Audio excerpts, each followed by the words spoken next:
For more than 30 years, the Australia Institute has been producing research that matters. But how do you turn big, bold ideas into positive change? In this series, I'm speaking to some of Australia's and the world's best thinkers about how we can make change for the better.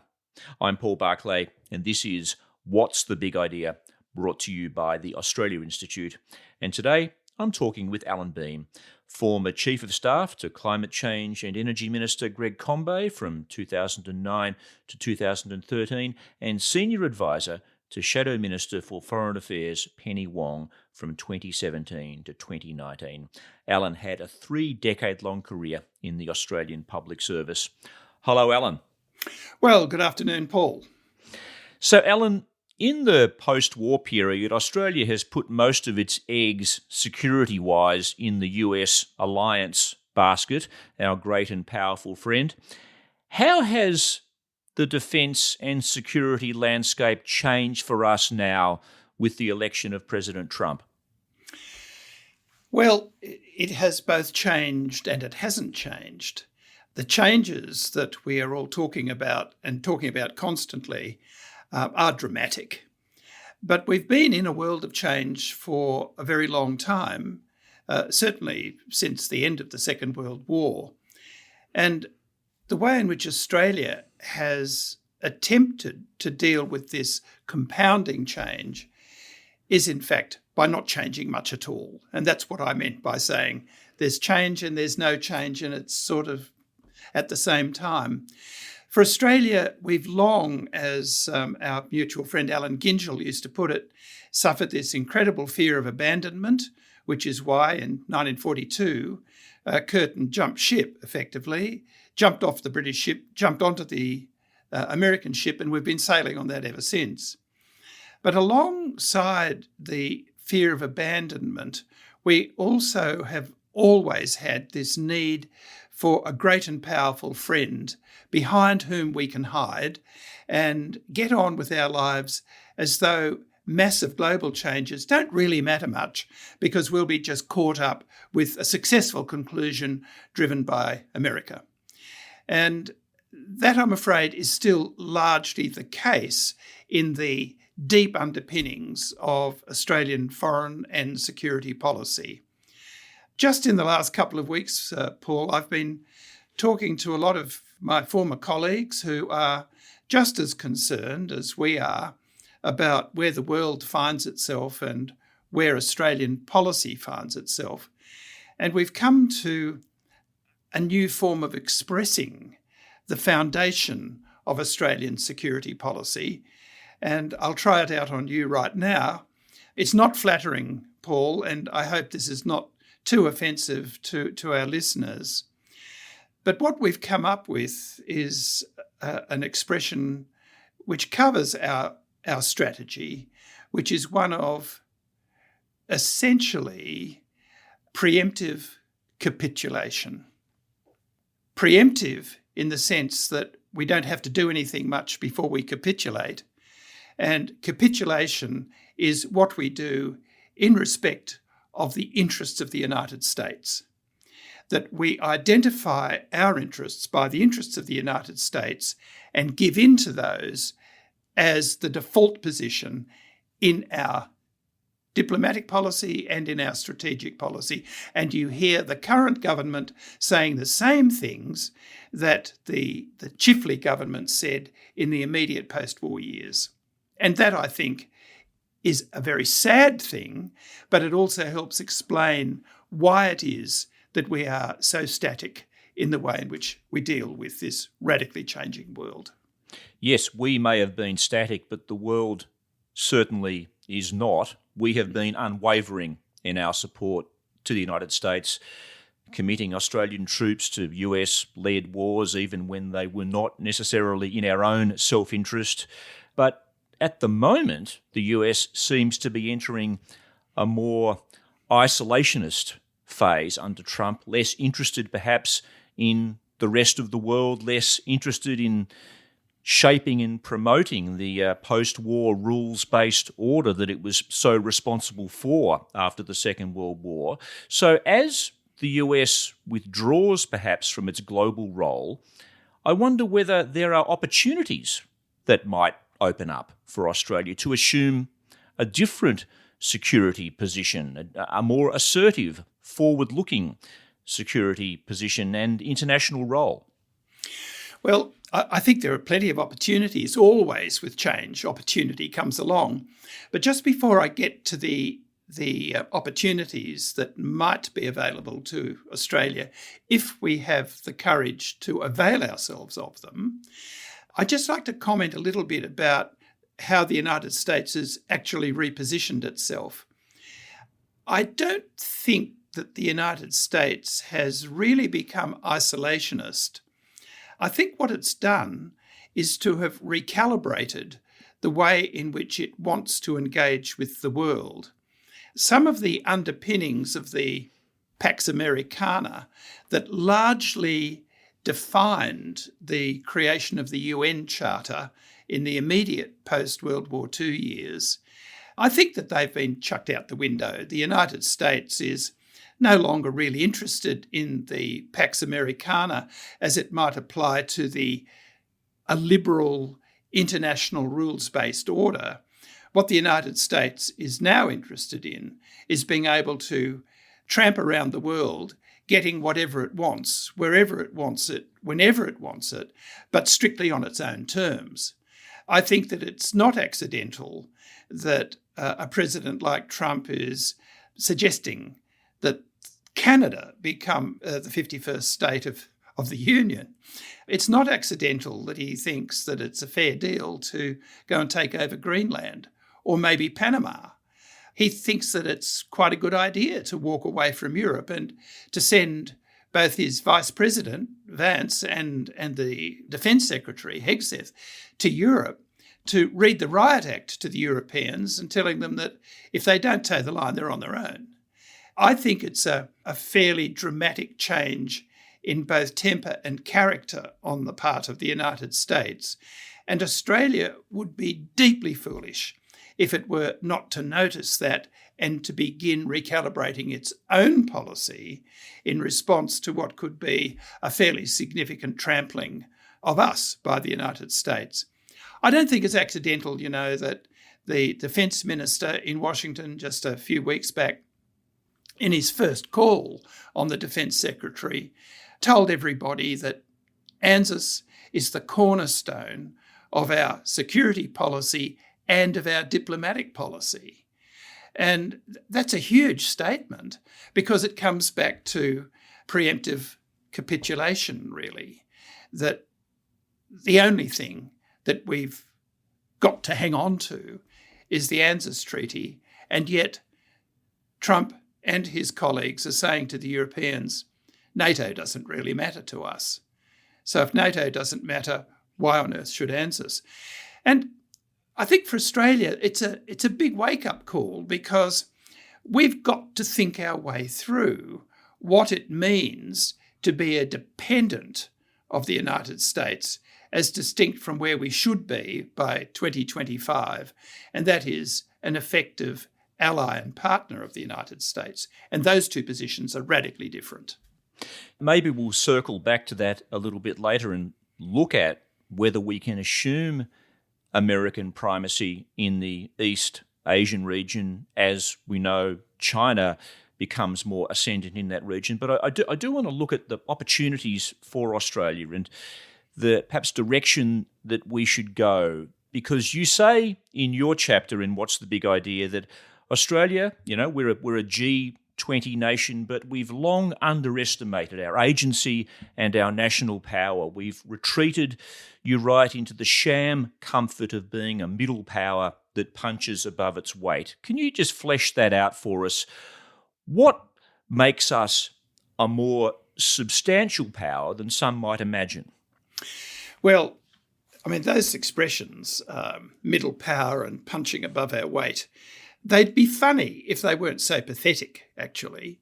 As I commonly say, anybody who knows anything about boxing will never punch above their weight because they get flattened. That's the nature of the weight divisions. The issue for us is that we don't understand the sources of our own national power, and we don't understand the meaning of the word power anyway. And if I might, Paul, I'll just say a couple of things about that. I'm very much in my thinking dependent on work that was done by a guy called Hans Morgenthau in the immediate post-Second World War years, when he wrote a fabulous book called Politics Among Nations. And in that book, he analyses the nature of national power. It's a very big book, and I'm not going to try to encapsulate that book in a couple of sentences. But essentially, on the 8 or so characteristics of national power, Australia ranks really high. The only one on which we don't rank high is on the size of our population. With respect to population, Australia comes in about 55th in the world. But on all of the others, we are well up there. In terms of our economic strength, we're the 13th biggest nation in the world. And year upon year, we are either a couple of 100 million ahead of Russia or a few 100 million behind Russia. We look at Russia as a superpower and one of the great powers of the world, and yet economically it is actually more comparable with Australia than it is with France or Britain or Germany. With respect to really important characteristics like the size of our continent, our natural endowment with respect to wealth, there's, in fact, almost no country comparable with us saving the United States itself. As Paul Keating was wont to say, whenever we're starting to run out of something, we find once again that we've been struck in the arse by a rainbow. We just seem not to be able to get wrong our issues of endowment, nor do we seem to be able to get right the way in which we exploit that to our own national ends. 4 of our cities ranking on various accounts in the top 10 in the world. Look at our education system. On the various accounts that are given for the performance of universities globally, 7 or 8, depending on the counting system, of the Australian universities rank in the top 100 in the world. That is a real indicator of our intellectual power. It's only one, but it is a true indicator of our intellectual power. With respect to the cohesiveness and continuity of our national structures, our sense of community, sure, there are many more things we could do to be more inclusive than we are, but just look at how divided so many of our comparable nations are, not least of all the United States of America. So, in essence, Paul, on the principal elements of national power, saving only population, Australia is right up there. And yet we never behave as though any of that's true. Yes, so we have so much going for us, in other words, yet we remain, for some reason, timid, even compared, arguably, with far smaller countries like New Zealand when it comes to asserting independent views about international matters. I wonder then what a more ambitious vision for Australia as a global power might look like, how we might exercise that power on the global stage. Look, I think the most important thing is for us to recognise just how endowed we are and not to go around apologising for it, not go around lacking confidence that our position in the world geographically, economically, and in virtually every other sense entitles us to behave as one of the grown-ups of the global community. And yet I don't think we behave as one of the grown-ups of the global community. We like to defer to the Europeans or the others whom we think are, for better or for worse, the grown-ups. I think the second thing that we really do need to come to terms with is that a lot of our international heft comes from the fact that we do enjoy quite effective as well as effective relationships with a large number of countries. countries actually like us. I mean, I've been a diplomat. I wasn't a very senior one, but I've operated in quite a few countries in Southeast Asia and in Europe, and we're regarded well. People like dealing with us. They think sometimes we're a bit insular and sometimes a bit mean, actually. But by and large, other countries in the world enjoy dealing with us because we're not out to exploit them, but we have a sense of where interests converge. And we also have a singular advantage in being a long-term, close friend of at least two of the world's very successful powers, Britain and the United States. And there's no need for us to apologise for that. What we do need to do is to leverage it both in our terms and to our interests and in the interests of the communities within which we operate.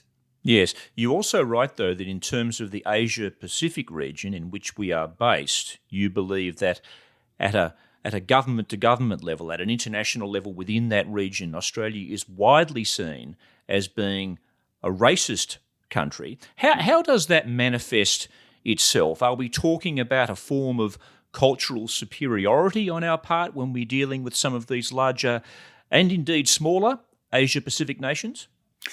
I'm not sure it's cultural superiority. I think the way in which we display our racism is through a kind of pathetic condescension. And you hear that condescension come up in so much of our so-called diplomatic language. The condescension implied in sharing values, for example. I mean, frankly, Paul, we have no idea what our values are. We've never had that conversation in Australia. And whenever we do try to have that conversation, we sort of flunk it. We couldn't even get the Indigenous voice to Parliament on some kind of secure footing because we didn't know what values we were really seeking to enshrine there. So we talk a lot of nonsense around values. Do we really share values with the United States even? We also find it in other parts of our diplomatic language. I mean, the condescending use of the possessive our when we're talking about the Pacific community, our Pacific community, as though in some way or other we lead them or own them. We talk about our Pacific family as though we're the paterfamilias in some way. Much more humble language, like a shared community, would be much more effective in our diplomacy because that's in fact the truth. You know, we share the Pacific, we share the bounties of Asia with really wonderful countries that have got long cultural traditions which we don't really understand or pay any much attention to. I'm Paul Barclay. I'm talking to Allan Behm, who enjoyed a long career in the Australian Public Service, was former Chief of Staff to Climate Change and Energy Minister Greg Combay, and a senior advisor to Shadow Minister for Foreign Affairs Penny Wong. Allan has written a chapter in What's the Big Idea?, an anthology of big ideas put together by the Australia Institute. You can buy it now. It features chapters from Richard Dennis, Peter Doherty, Louise Adler, Fiona Stanley, and many, many other leading thinkers. Solutions to our big challenges, they exist. We just need the courage to implement them. What's the Big Idea is available online from the Australia Institute website. Allan, just staying with Asia and indeed staying with China, is there still a great fear in Australia of China that they are a hegemonic power with expansionist intentions in the region, a growing military, a growing economy, even if that economy's struggling a bit at the moment? How would you sum up the kind of attitude, not just of the Australian government, but Australia generally toward China? Look, I think Australia generally, Paul, is largely conflicted in its views around China. There is no doubt that parts of the intelligence and political elite find it very convenient to single China out as the threat.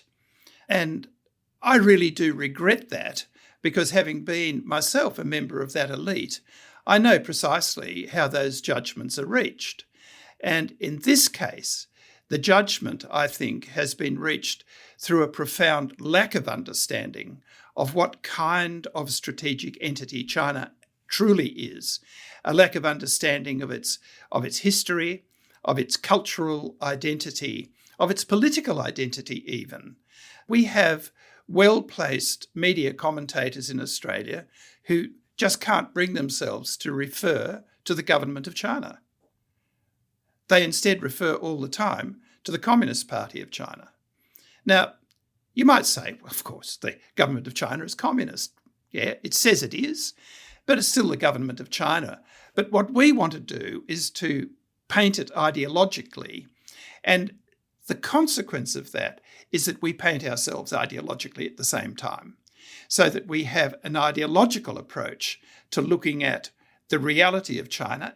And bear in mind, Paul, that China does constitute some significant risks for Asia and some significant global risks. If they, like America, if they, like us, can't get their diplomacy right, if they can't get their economic settings right, if they can't get their security settings right, if their idea of military display really does require live firings in the middle of the flight path between Sydney and Wellington.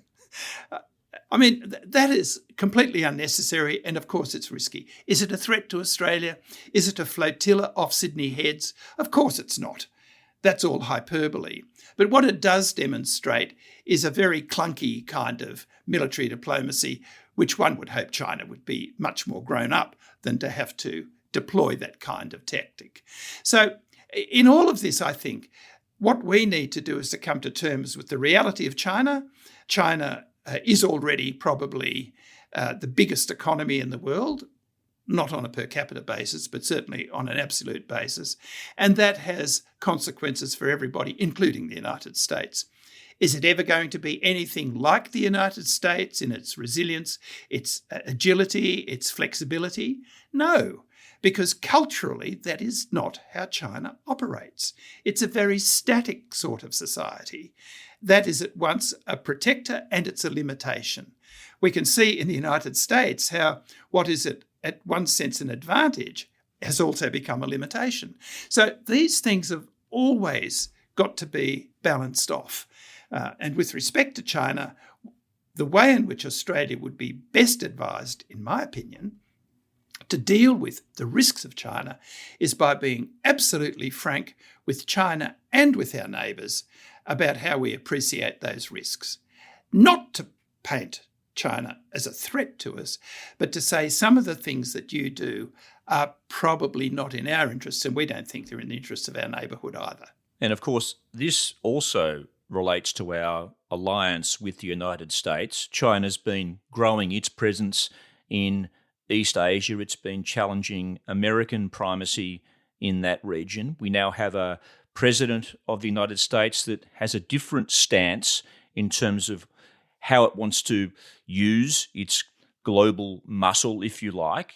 One wonders if it's possible that America may decide it's no longer necessary or it's necessary for its domestic interests for it to play as big a role in East Asia. And if it pulls back and decides maybe we'll cede this part of the world to China, these are all hypotheticals, mind you, I'm not saying that they're predictable, it does give Australia more pause to reflect again on whether or not we should be having all of our eggs in that alliance and whether we ought be giving additional thought and whether the election of Trump should prompt us to think more about a more independent defence stance. Look, I probably, as well as anybody in Australia, understand precisely how that question has been framed, because that is the way, Paul, that we generally frame the question. We see it in terms of these two massive alternatives, a fixed strategic binary, and we dress it up as China versus America or Beijing versus Washington, and who's going to blink and who's going to back off. I think that is to frame it totally incorrectly. The issue is a much more multidimensional problem than simply one of naked economic or military power. It's very, very much more conditioned by what we might otherwise call cultural and political power, the ability of a country like China to invest in and then leverage very deep, long-term cultural, philosophical relations in Asia itself, its historical relationships with Korea and Japan, which show up in language, calligraphy, literature, art, music. It shows up in virtually every part of the cultural structures of Asia. And there's no surprise in that, because these countries have been dealing with China for 2,500 years. We're a newcomer here, and we see it all in terms of our own immediate history and our lack of cultural knowledge, frankly, of how Asian societies by and large work. In fact, I don't think we're too flash in our understanding of how European societies work either. But leave that to one side. The situation between the United States and China is not about simply a competition that is bipolar. It is how China and the United States understand their own interests and understand the nature of their own power. At this point, I suspect that China has got a much more nuanced and perhaps a much more sophisticated understanding of its interests and its power than does the Trump administration in the United States. For the Trump administration, it's all transactional, it's all black and white, it's all win and lose. I think China tends to play a much longer game than that. But because we are conditioned to short game thinking, we immediately say, well, if China runs an aid program in the Cook Islands, which is also a recent matter of interest in the South Pacific, then the Cook Islands will become deeply indebted and they'll become bankrupt and China will take it over. Really? Is that how it works? Is that what America has done throughout Asia and South America?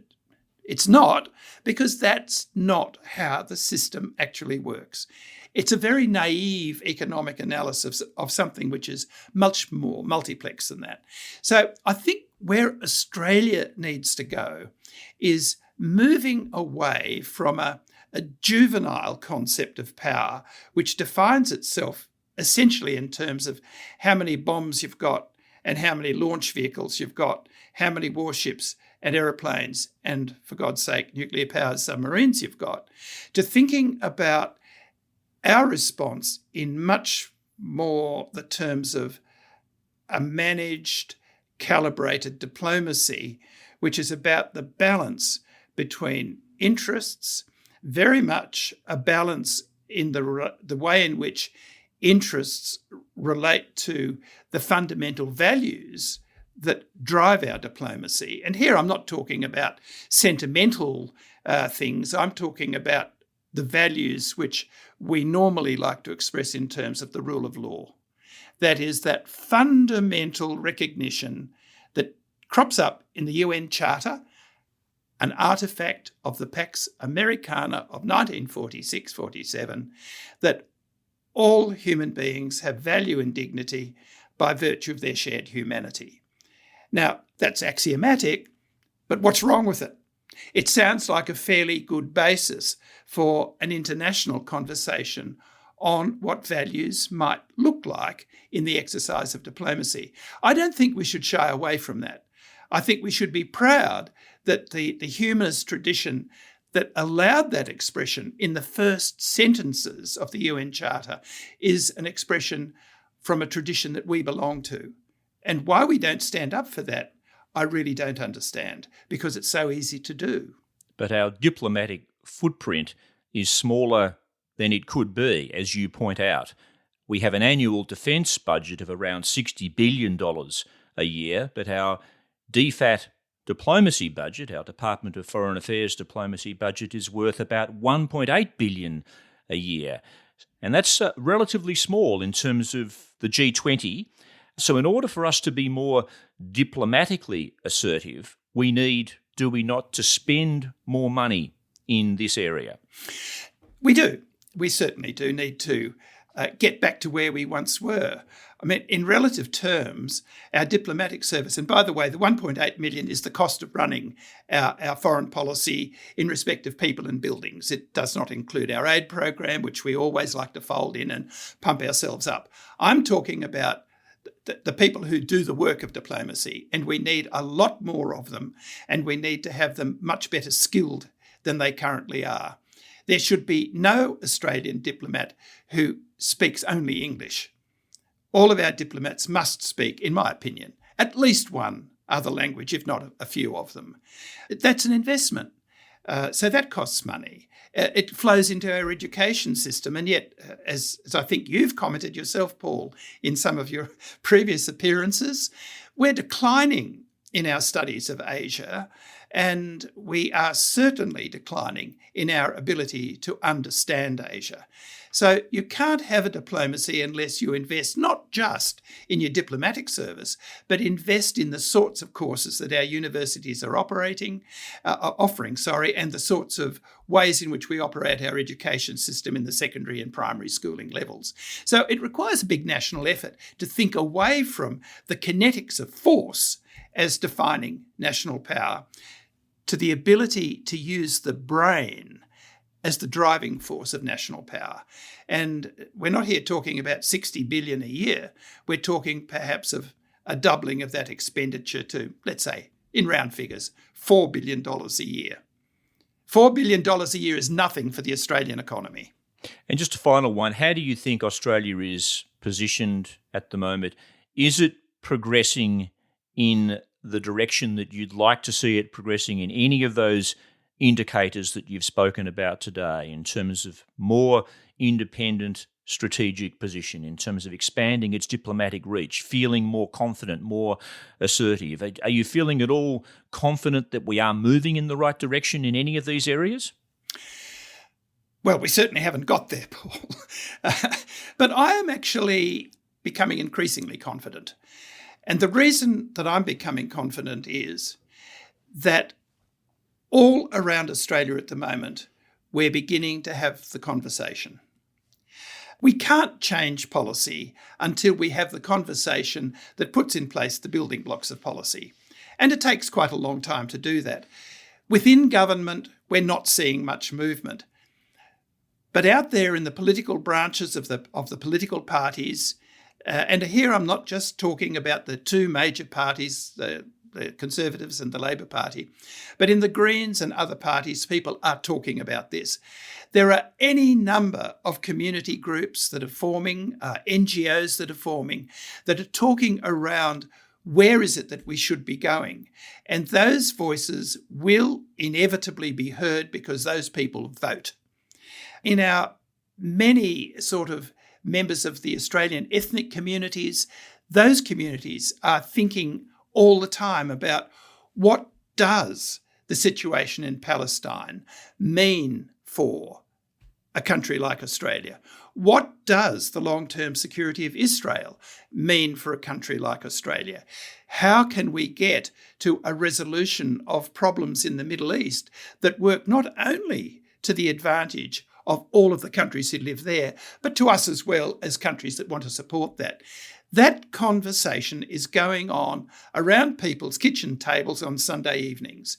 And that's why I'm confident that the generation that's, I'm afraid, behind you and me, but the generation who will form the government after this, who will be the leaders of Australia as we go forward into this century, that generation, I think, has it within their gift to make that kind of fundamental change in our confidence, in our ability to project ourselves, which will lead to a more confident and a more determined Australia. Yes, I'm confident about that. Allan, great to talk to you. Thanks for your time today. Thank you, Paul. Been great talking to Allan Behm. Allan is an author, had a career spanning almost 30 years in the Australian Public Service, was former Chief of Staff to Climate Change and Energy Minister Greg Combet and Senior Advisor to Shadow Minister for Foreign Affairs Penny Wong. The Australia Institute believes in big ideas and delivering research that matters, but we can't do it all alone. We need people like you who understand that real change doesn't come from playing it safe. That's why we're asking for your support. Sign up to our mailing list to get involved, and if you have the means, you can also donate to ensure we can keep fighting for a better, cleaner, fairer Australia. Thanks for listening. Bye for now.